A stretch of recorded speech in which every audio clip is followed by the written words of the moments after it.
Well, hello there, I'm Détroit. Welcome to the Détroit Variety channel.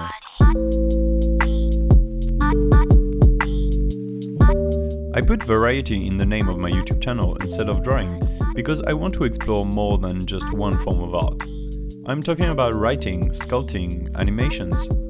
Some of them, like sculpting, are only for the future though, as I don't have the tools nor the place for it now. Let's talk writing a bit now, alright?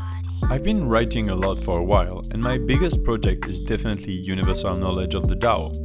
It's a web novel based on cultivation fantasy, emulating the xiangxia genre but written by a Westerner.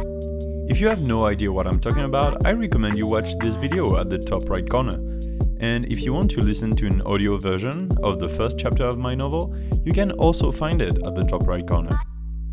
I've begun publishing UKD on RoyalRoad earlier this year, with one chapter per day until I reach my current chapter count, which is 90, to then follow with a chapter per week, as usual. I have to thank the readers on RoyalRoad for their comments and inputs, which help me a lot to write better. Unfortunately, I don't have the time to answer them all daily, so instead I decided to spend even more time screenshotting them and recording this video for you. So here's me answering your comments while I draw a scene from the story in the background. Let's dive right in. Quick warning, I have selected and cropped some comments in order to avoid major spoilers. So even if you're on chapter 1, you're free to watch the video. It won't ruin your reading of the story. And if you're here just to watch the drawing, please continue anyway. Let's start with this comment by Jacob Page from chapter 1. This feels like it's never been proofread. Well, this is completely true. I used to have a proofreader, which was my British girlfriend when I started. She was obviously biased, and I'm not sure she honestly found the plots as good as she told me. She did help me enormously with grammar. The thing is though, we broke up around chapter 25, I think, so from then on I wrote alone with no proofreading whatsoever. And even though I think I have a pretty good English, it still isn't my main language, so there's bound to be mistakes here and there.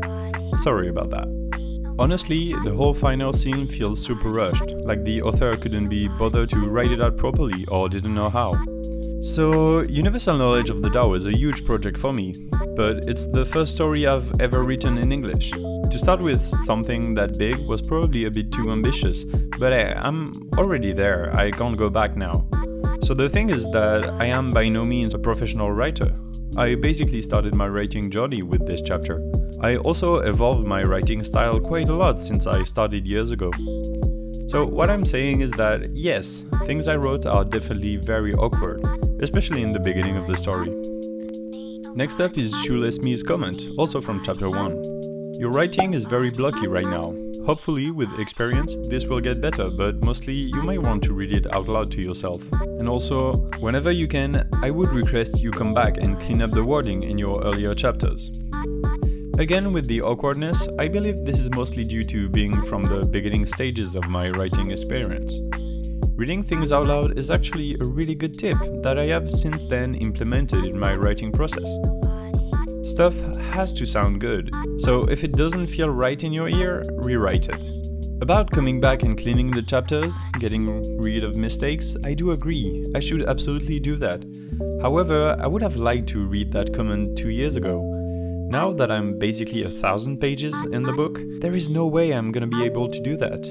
UKD has been going on for too long. It's a shame that this story will never get corrected entirely, but I like to think of it as a draft. In the future, I'm going to write more stories, different ones. And at that point, I'll gladly implement all the advices that you can give me now. And for the chapters after number 90, obviously. For the earlier chapters of UKD, I just don't have the time nor the faith.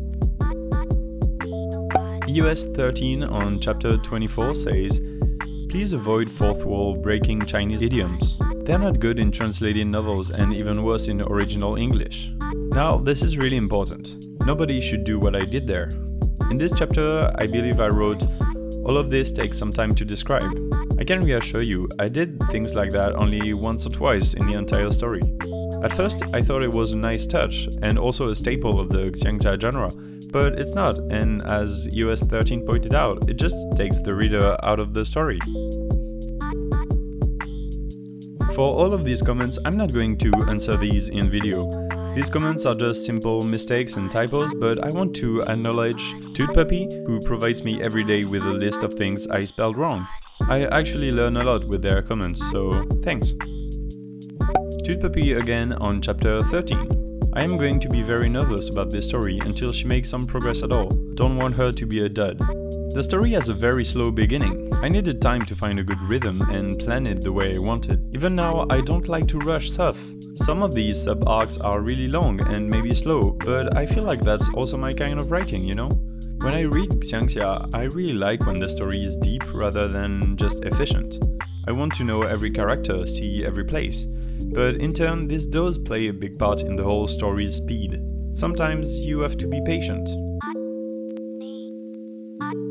Rainbow Sockman says, "Well, hello Détroit, how are you?" "I'm good, thanks. What about you? Doing okay?" Tsukasa on chapter 12 says, "Even an ape should understand by now that the nut is a priceless treasure. Is she mentally challenged? What if the snakes eat it?" Oh boy, you're so right. There are many plot holes in the story. Usually they are not big holes, but there are ways to resolve some situations much better than what I chose to write. Also, more often than not, I find myself stuck into a corner or forgetting things about my own story. I am using notes and drawings and maps to keep track of my general story, but sometimes it is really hard to do. All I can say is that the end of this chapter is stupid, but maybe I just can't see why it makes sense. No, you're right. I do make it better in the next chapter though, so that's alright. I write 3,000 words every week, so not every chapter can be a banger. I'm betting on the fact that you'll forget about that plot hole by next week.